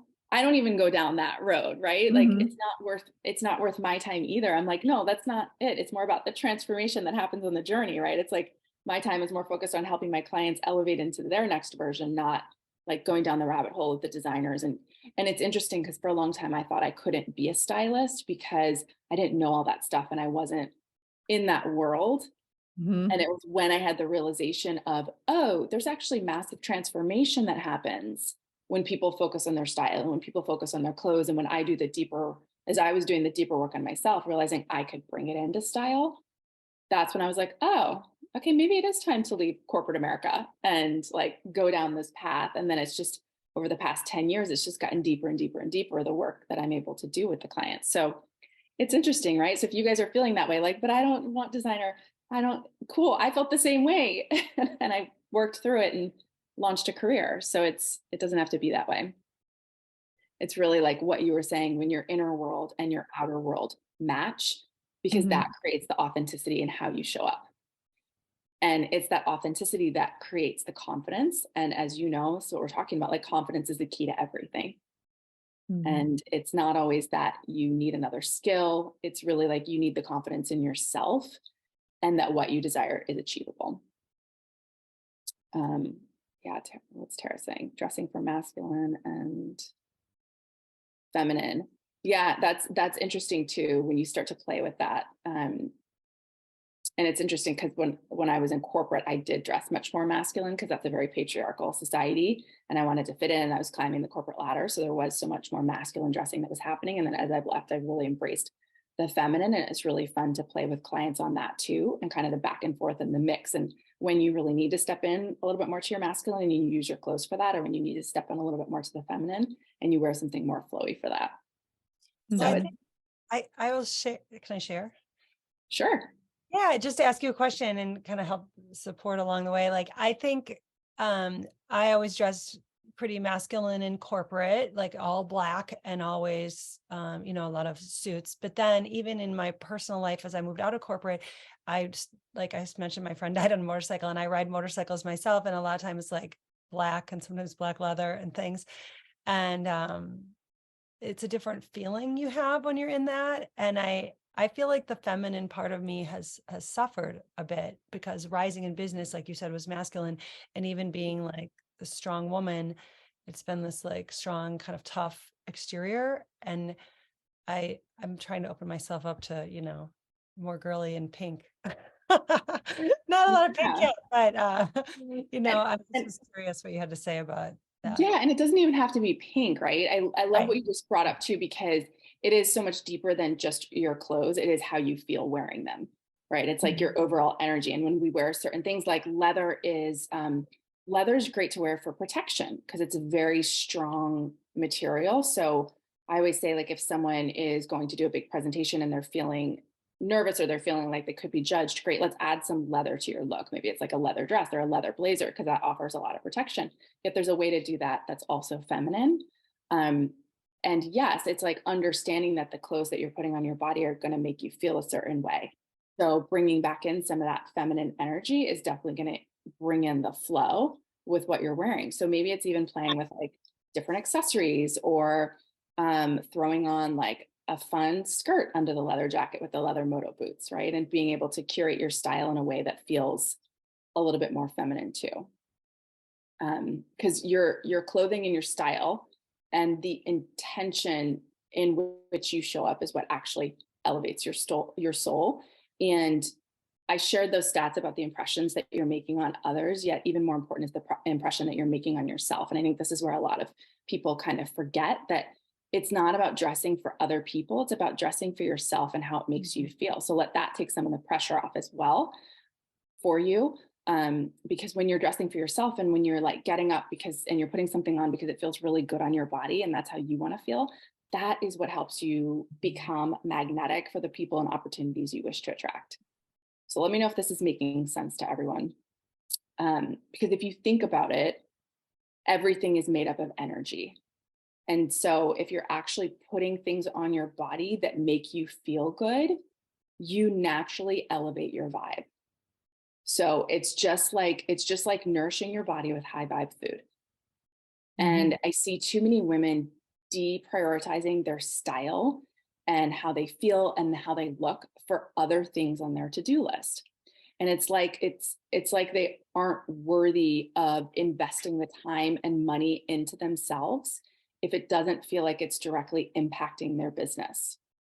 And I'm going to debunk that myth, right? Because for instance, they might justify spending thousands of dollars on a course to learn social media or hire someone to handle their social media or take another course to learn another system because they think that's what's going to move them forward in business and life. And I'm not saying that those things aren't important. They absolutely are.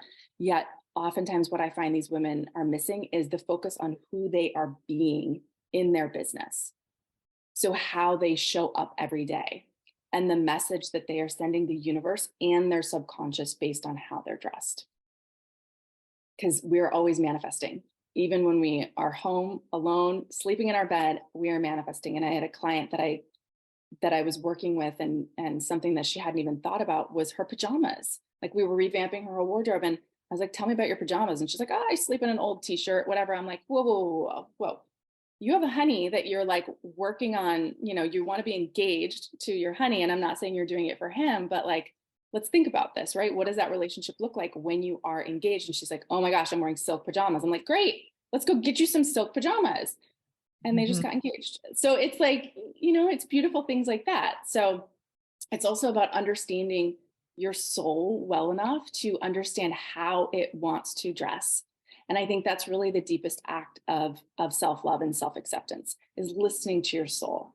If you wake up one day and it's like, hey, I want to put on that bold hot pink blazer, even though I'm just sitting here working on content by myself, cool, put on your bold hot pink blazer. Because there's something about that color, there's something about it that's going to energize you to then create the most beautiful message for your community. And when you have that deep connection, you stop trying to be someone else. You stop trying to fit in, and you just allow yourself to be the true you. And that's really the magic that will multiply your business, amp up your health, and allow you to really attract in the relationships that you desire.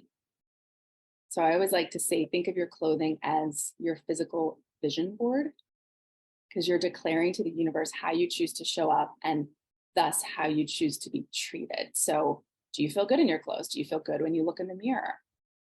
Mm-hmm. And it's really about valuing yourself enough to actually show up and be seen, to allow yourself to fully express your inner essence through your clothes, to know yourself deep enough to know how to dress as your best self. And it's so much deeper than the clothes. It really coincides with your worth and how you see yourself. So let me know if this is resonating, or if any like light bulbs have gone off, or, you know, would love to hear in the chat if any of you are like, I'm going to go home and purge my closet. Because there's also, yeah, I'm wondering what comes up when you think about like a first step, obviously having this conversation and starting to think about, am I dressing for my best self is a good question to ask. But do you have a certain recommendation in terms of like, okay, start with what do you wear Monday through Friday? Or like you said, start with what you wear in the evenings, or like any type of idea to start to have people think about what would tapping into their most authentic version of themselves or their future self, how to access that? Yeah, that's a great question. That's a great question. And it's so interesting. I was going to share that in a little bit. So let's do it now. I always start with the first step in like enhancing your style from a soul space is having a style vision. You need to first get clear on your style vision. So if I were to say, yeah, just go and pull out what you want to wear Monday through Friday, you're like, where do I start? But it's starting with that style vision, because I'm sure so many of you have a vision for your career and your family. Yet, have you ever, Beth, I'm gonna give you some questions to help you start to dial down on that. You know, how many of you actually have a vision for your style? And this is what really creates a guide for you, because when you're so clear in your style vision, then it actually becomes really easy to go in and purge your closet, to pick out, you know, shop for new pieces, to create outfits, because you're in that zone. And there is like a deep process that I take my clients through to really ignite their authentic style. However, today I'm going to share a few just things to get you all started so that you have something to get going with. So first, you get to ask yourself some questions. So you get to pull out a journal, you get to pour a nice cup of tea, coffee, glass of wine, whatever, you know, makes you feel really good. And you get to carve out space to actually sit and ponder this. And the first question to ask yourself is, what's your number one goal this quarter? And it's perfect. We just started Q2. So what's your number one goal this quarter? And you get to really sit and feel into that and why it's important to you. See, we're not even starting with the clothes. And then you get to do a little visualization exercise, journal on, okay, as I'm hitting that goal, how do I feel about myself? What emotions do I elicit from others? How is this goal shifting my life? So you get to first get really clear on that goal, right? And visualize yourself actually achieving the goal. And then you get to go deeper and get in that visualization and ask yourself, okay, what am I wearing as this goal is coming to fruition? And that's where you get to really have some fun visualizing. Okay, so that's step one, getting really clear on the goal, going to that place of like, well, what am I wearing when that comes to fruition? Because that's how you start to shape your style vision. And then the second part of this that you get to ask yourself is, okay, are there any style icons or celebrities or TV show characters or athletes or friends whose style you really admire? So anytime you see that person, you're like, gosh, that person just feels really confident. There's something about their style that I love. And you start to kind of journal on all those different people. And then you get to start to ask yourself, well, what are some of the similarities between them? Like, do they all wear these really cool blazers? Do they all wear really funky jeans? Like, are they all in like monochromatic? Like, what are some of the similarities between all of these characters, between all these actors, celebrities? Because that's how you start to realize, oh, that's what I like about their style. I want to start incorporating that into mine. So doing those two things is how you start to hone in on your style vision and getting really clear on those key pieces that stand out to you. And then that's what you get to start to use then to create a vision board. I usually create like a fun mood board, vision board for my clients after we go through the process, so that you have a physical representation of what that looks like, and then start to use that when you're getting dressed and you go into your closet, like, okay, well, I've decided that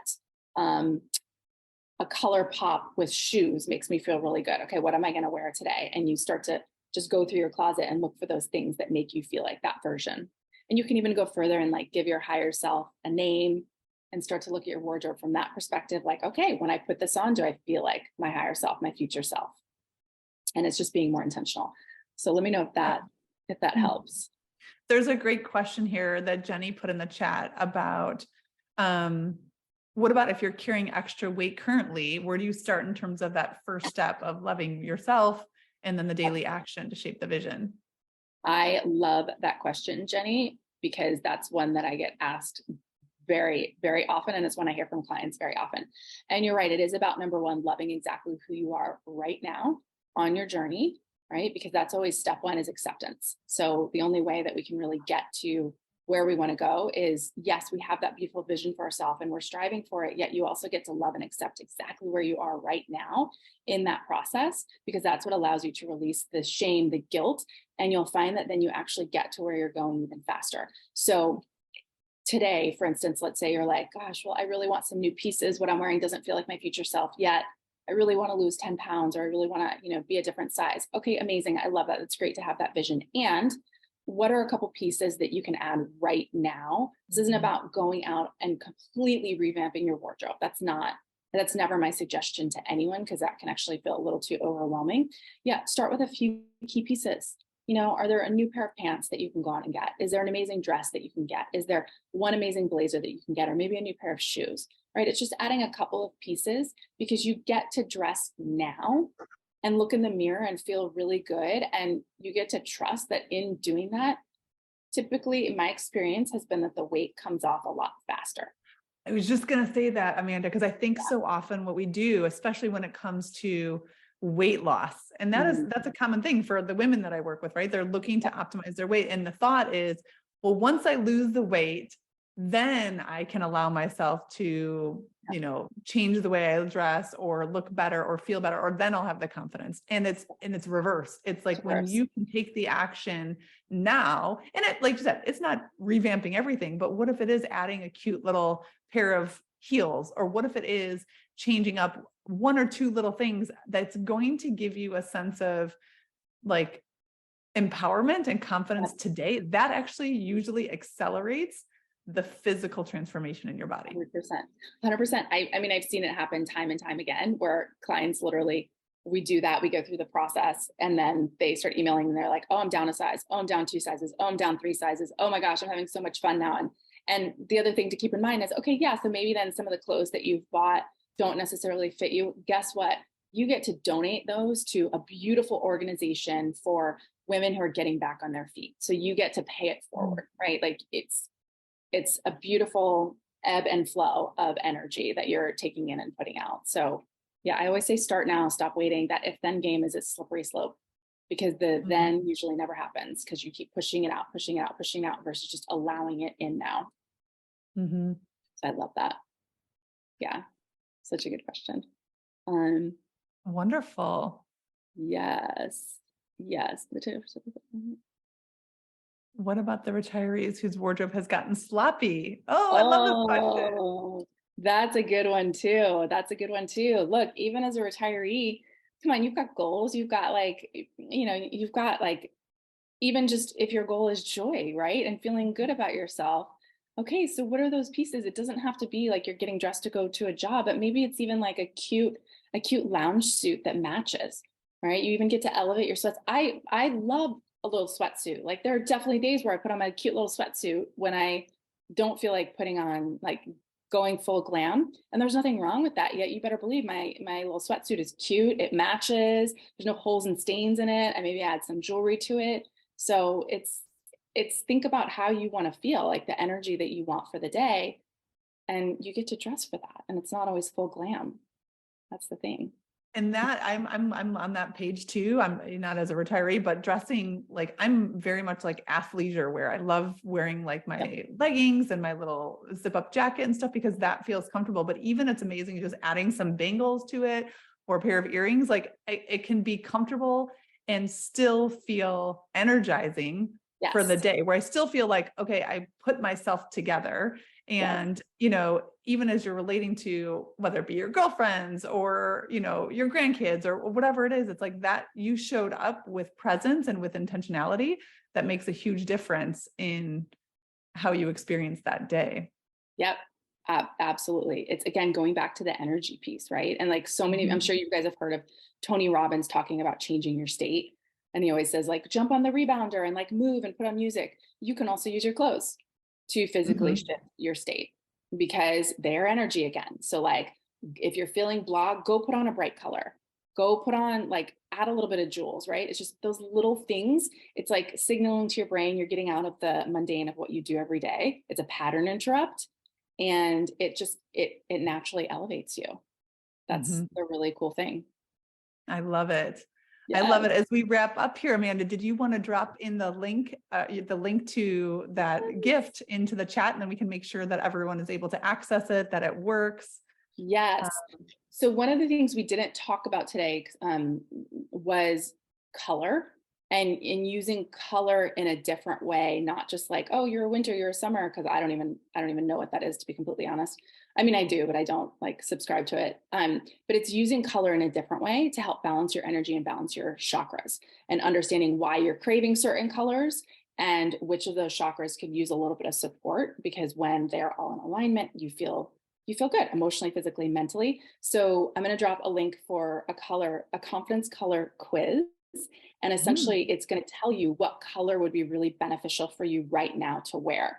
And the cool thing is that can change every single day because energy is always moving through us, right? Different things are coming at us each day. So maybe one day your solar plexus could use a little bit of support. Maybe one day your heart chakra could use a little bit of support. So the color might kick out different no matter when you take it. So it's a really fun quiz, and I'm like, oh, that is fun. it is really fun. I would love to know what colors you guys get. So after you take the quiz, you're going to get an email from me. I would love for you to reply back to the email and tell me what color you got, because it's really interesting. People are always like, oh, this makes a lot of sense. And I used to play the game asking people what colors they craved, and when they would share, I'd be like, oh, have you been really hard on yourself lately? And they're like, yeah, how'd you know? I'm like, yeah, you need to go take a bubble bath. You need to like be more gentle with your words. And they're like, okay. And then they'll come back to me and be like, you're right, I feel so much better. So it's really cool. Okay, good. You guys got it. It works. Got it. Okay. Thank you for confirming that. Oh, Yeah. that's so fun. I'm going to totally is. take that color quiz and see what comes up. Tried a couple of different times. Yes, it is really fun. Super, super awesome. Well, thank you so much for sharing this inspiration. I think it's, you know, each of us hopefully are walking away with some new inspiration about how can I dress with intention and have that self-love and that compassion for where is it that you want to be going in the next quarter. I love that perspective. And as we wrap up here, I'm going to share a little bit about so much of what all of these ladies have contributed today, talking about the power of carving out, you know, intentional ways that we're nourishing our health. Every single cell in the body is nutrient dependent. So it runs on nourishment. It's required for us to continue to have optimal vitality and optimal health. So what Rachel was sharing about, you know, eating real whole foods in their natural state as close as possible is going to make a huge catalyst, a difference. What Dr. Nicole shared about really becoming aware and honest about the stressors in her life. You know, she was somebody who was quote unquote on paper doing all the right things and running an integrated medicine practice, and yet wasn't role modeling living in alignment and allowing space for time to be present, time to truly understand what are your values in your life. And it not necessarily, it doesn't need to be go, go, go all the time. Same thing with Tara talking about transformation and asking that question, like, what would truly bring me joy? How can I tap into, whether it be with my relationships and my family, whether it be through my work and the way in my career path, and truly trusting that that is possible when you give yourself the space and the energy to do it. And as we wrap up here, one of my biggest messages for those of you that are new to my world and coming together with Hinman Holistic, I mean, I'm super passionate about empowering women to understand their bodies and to take this message that your hormones get to be your biggest blessing. Oftentimes we disassociate from some of the unwanted symptoms or just experiences that are happening in our body, and until they become loud enough and big enough that we can no longer ignore it. And I was prime candidate number one. When I was 33 years old, I had been in that lifestyle. I'd been in the fitness and sports performance world for a long time, had 3 daughters, was pregnant with baby number 4. And that's when I was diagnosed with an autoimmune condition. And I remember being completely like enraged. I'm going to use that word enraged. I was dumbfounded because I'm like, what? How is this possible? I am somebody who is incredibly healthy. I eat salads every day. I work out for 2.5 hours and I train, professional athletes. How is this possible that I have an autoimmune condition, right? That I'm been told that my body is attacking itself and it's something that I will have to take medication for the rest of my life. And that was really disempowering. And yet it was a wake-up call. It was a chance to recognize like, okay, my body is trying to signal to me. I still kind of ignored that message because I wasn't ready to hear it. And 20 months after that time frame, after my diagnosis, I had started to make some changes, right? Started to go to an integrative medicine doctor. I was going gluten-free, dairy-free. I was doing all the food eliminations and taking about 15 supplements and thinking like, okay, this is the thing that I'm supposed to do. I'm going to follow the recipe and improve my health. And 20 months later, my oldest daughter, who was 8 at the time, she had been experiencing really extreme anxiety. Now I'm like, wonder why. We were living in a really chronic go lifestyle or family, but her anxiety got so extreme, she started to experience between 15 to 20 seizures in a day. Massively, life-altering circumstance, right? It halts you like no other when you see your child struggling and not knowing if they're going to make it through the next day.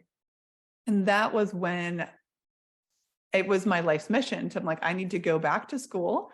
I need to learn about root cause resolution. Functional medicine science is taking a individual patient-centric or person-centric approach to understanding the different systems in the body, how they're all connected, and what you can do to optimize nutrients to overcome depletion, blockage, impairment in your bodily systems so that they can heal and function in the way they're designed to. And that led me on a journey of working with many practitioners and supporting our daughter and making changes to our nutrition, changes to our lifestyle choices.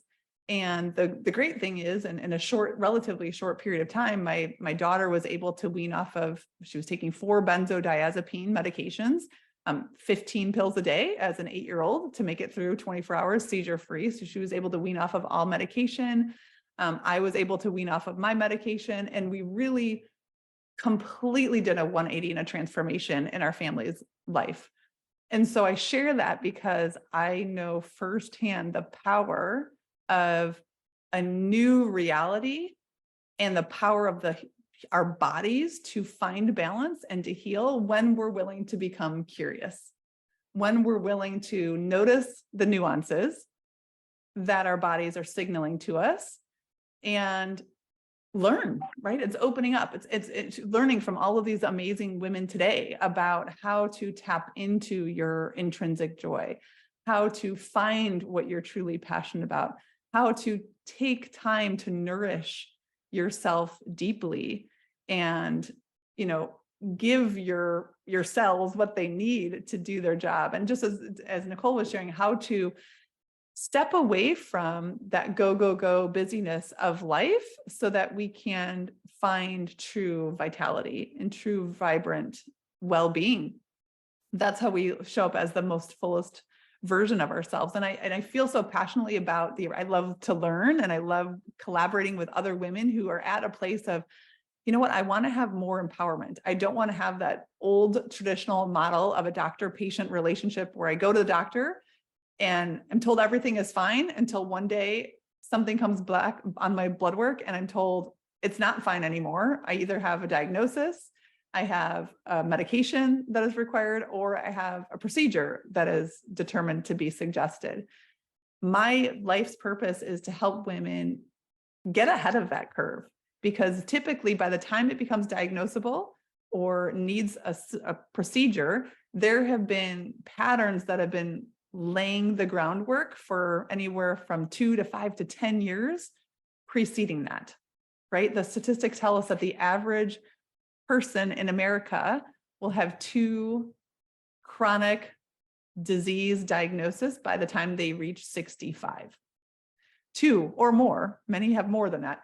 But chronic disease states, we get to make different choices when we're in our 40s, when we're in our 50s, when we're in our early 60s, that are going to change the trajectory of that pathway.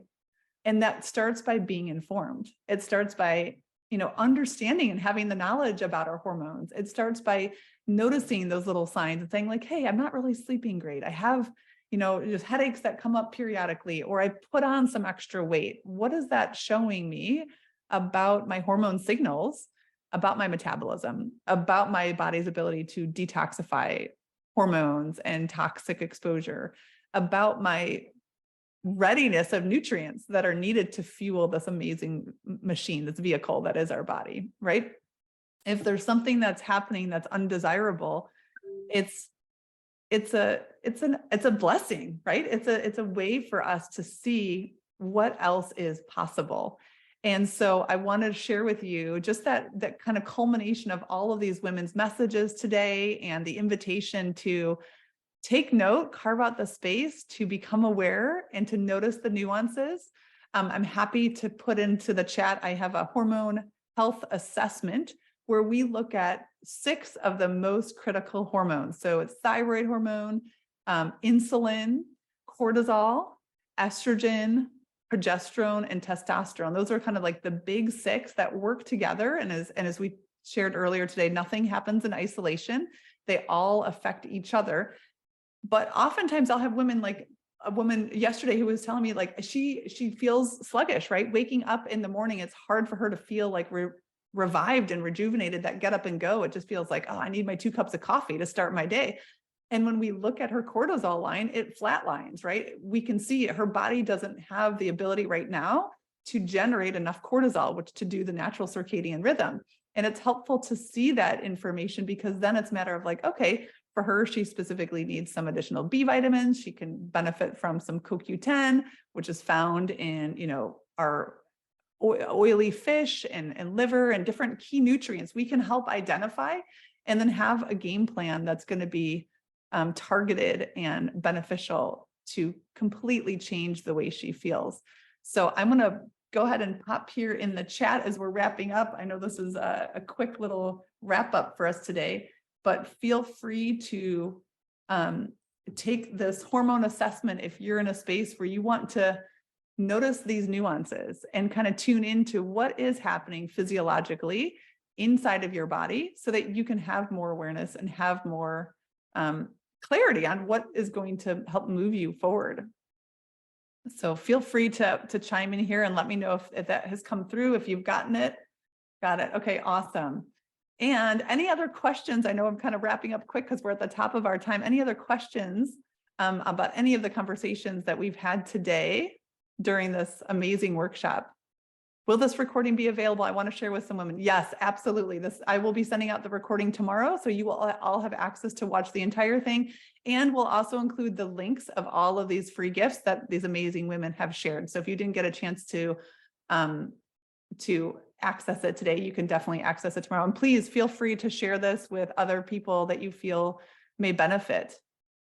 Dr. Nicole mentioned, mentioned Megaspore, and this was so helpful. And she also mentioned, I think it was Core Spore. I will confirm with her which one she mentioned, but and we'll make sure that we put that into the email as well. But I think it was Core Spore, may have been the other one as well. Yes, got it. Thanks. Okay, awesome. Well, thank you so much, ladies. This was super fun to be here with all of you today. And CT Spore. Thank you, Susie. That's what she said. Okay, CT Spore and Megaspore. I know I use Megaspore often, but CT Spore is another brand as well. All right. Well, thank you so much for tuning in today, and we will definitely be sure to get all of these resources out to you. Have a good rest of your day.